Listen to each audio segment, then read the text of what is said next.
बहुत बड़ा आशीर्वाद हनुमान जी महाराज का, बालाजी महाराज का आज हम सब लोगों पर उतरा। अगर परशुराम ने हिंदुओं को इकट्ठा किया, अगर त्रेता युग में राम जी ने हिंदुओं को इकट्ठा किया, द्वापर में कृष्ण ने हिंदुओं को इकट्ठा किया, तो घोर कलिकाल में हमारे पूज्य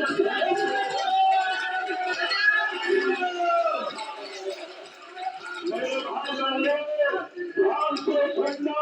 हिंदू की परिभाषा तुम्हारे ध्यान ग्रंथों में लिखी है।